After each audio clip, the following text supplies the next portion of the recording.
What's up guys, over here. Welcome back to a brand new video here today, and welcome to a very different kind of video, because you can see by the title, today we're going to be playing Motogp 19, the game. We got some early gameplay, because yesterday I went to an event in London, and got hands-on with the game, and a debrief by the team at Milestone that makes the game. And I know what some of you guys are thinking. If you've been here for at least a year, you might have seen my dabbling into the Motogp 18 game, and so yes, you'll know I am the man for the job to bring you quality early access gameplay from this specific game. Alright, it's me. It's not gone well. It's not gone well.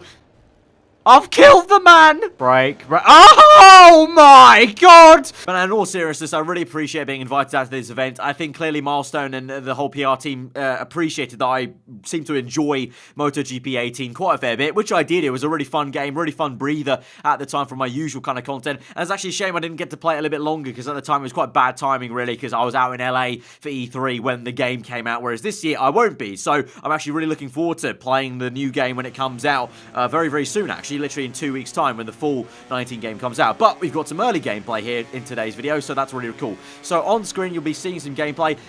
Some of it is going to be B-roll footage, which I've been sent by Milestone, and then some of it is my own gameplay.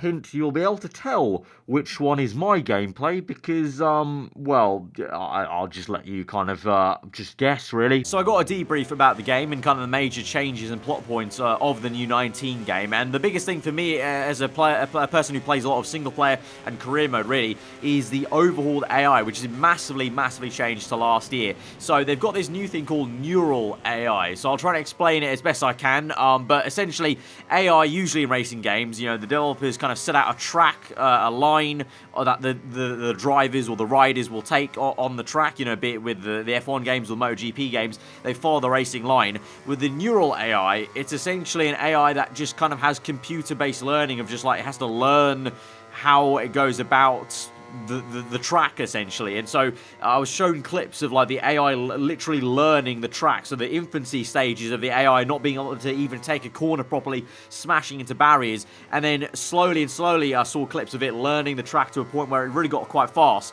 And what it means essentially is, at the top level, for those of you out there who play MotoGP games a lot and are actually really good at it and can compete at a high level, the highest AI difficulty now is a lot higher, which was a complaint from the community base last year, it seemed like. And then also the lower end, the easier level, is also even easier. So it means the entry level for noobs like myself is a lot better. You know, for a casual player, you can pick up the game a little bit better, and you might be able to really challenge the AI a lot better. But then at the top level also, you'll still set a challenge if you're really that good. But it also means the AI itself is still constantly learning off one another, and there's always going to be a bit more of a natural flow to the races, if you will. Like, I had so many times where the AI were diving down the inside and really just sent him, went for it. Very aggressive, you know, no holds bar, and I was very surprised and shocked by it, taken aback by it, about how natural they looked in terms of, yeah, if there was a gap there, you would expect a rider to kind of go for that gap, and they did go for it. And they were taking unique lines. They're able to also make mistakes and go off on the grass and also go wide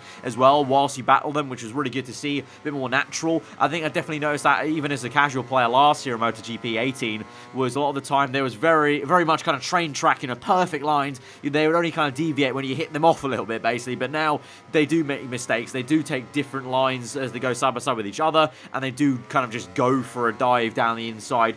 Even sometimes they get it wrong if they go for a dive down the inside, which is great, because it just makes it feel a bit more natural, a bit more fluid, and a little bit less robotic-like, which is very much, like I said, what you got when you have AI that are just going around a racing line versus this kind of neural AI, which has been, like, you know, constantly for, like, they've been developing this for, like, years, it seemed like, and they've been doing the actual testing for the MotoGP game for months now, and weeks of letting it kind of just sit there and run the numbers and learn the tracks and learn how to kind of basically navigate the circuit, you know, with other riders around them. Now, that was the biggest takeaway for me, personally, with the AI, but obviously MotoGP itself as a sport has taken a lot of changes for this year, so obviously all those changes are reflected in this year's game, but they've also got historical aspects of the game now. They're going to be bringing in historical challenges from kind of big moments in riders' careers, basically throughout the years of MotoGP, and they've got those classic bikes where you can actually literally play through those scenarios. So, you know, off the top of my head, you know, some of the scenarios I remember seeing seeing there are a fair few ones, no surprise, with Rossi of kind of, I guess maybe, some of his historical wins from previous years of MotoGP, and you could literally see that you'd get to drive those old bikes with the different engines, the different kind of, chassis and the make and the aero of the bike from back then in those previous years. So, and it seemed like a lot of content, like a lot of it was actually locked off, that you had to kind of, actually go through, get to a certain level, do the other challenges to unlock further ones. So there was a lot of beefy content, literally almost, I feel like, as much content as you would get with a normal career mode with the historical challenges. And so for those of you who are really into MotoGP, I think that'll be a really cool trip down memory lane, a lot of nostalgia, and also just really cool to play around those different bikes, because the physics will be completely different for those old bikes compared to the new ones we've got now, with the different engines as well, the difference in power and whatnot. Customization was also a big part of what I saw as well, with the full helmet editor, which was so sweet. Obviously, you guys will know with the F1 games, you don't really get much of that, so to have it in a MotoGP game like this is really, really cool. I got to kind of look around all the different shapes. Obviously, I didn't have a lot of time to play around with, so I didn't bother making a design, but you could clearly see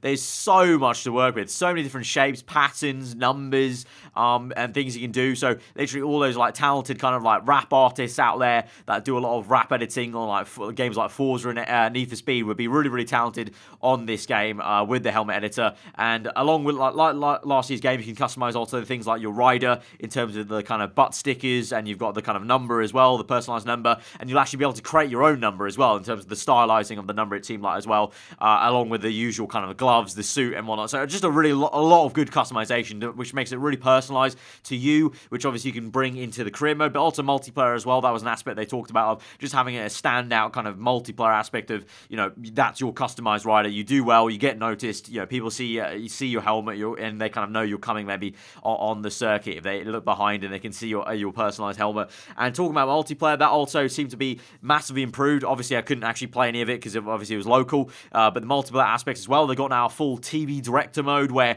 you can literally watch through the races, and you can actually become the race director. You can hand out penalties if you want to, if you're playing with a whole bunch of your friends and you're all kind of met up, and then obviously you can just watch through the entire race and see from different spectator cams as well. And it seemed like from last year, the guys at Milestone were telling me that last year some of the community didn't really like the way the multiplayer system kind of put you into these different these different game modes. You have to go through there, and you couldn't really just set up your own thing and kind of search for just a more kind of broader custom kind of range of stuff, and you can basically just make the multiplayer experience how you wanted it to. So they've kind of added all that stuff back in to allow yourself to just make everything yourself. You don't have to go through these kind of hopper systems, I guess. And then going back to the career mode now, in career mode now they have the pre-season testing, and they have all the bikes with carbon liveries, so you essentially can try different bikes with carbon liveries and kind of see the different aero, the different physics, and see what works best for you. It's not necessarily going to change much about the lap time, but it will be about getting you comfortable with the way you ride and the way you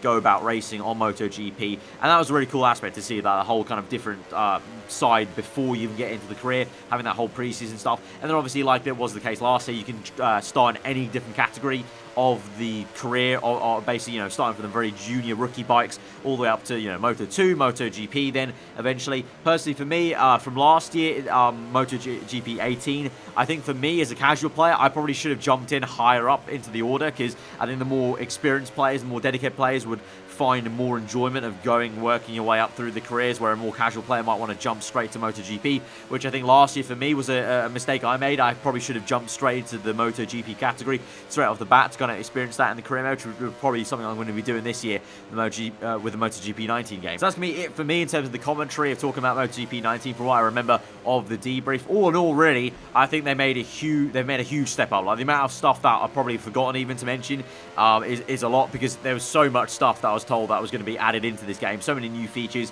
so many tweaks to last year's game as well. So I think from what I could see as a casual player, from what I could tell, I think the more kind of experienced players at MotoGP, you're going to all really like it. I think they've made a lot of cool changes for you guys who are really dedicated to the game. And even as a casual player, I could see, the changes they made as well, for me, is also going to be a lot of fun to play for this year's game. So I really, really enjoyed it. I'm looking forward to getting the full game for sure in 2 weeks' time.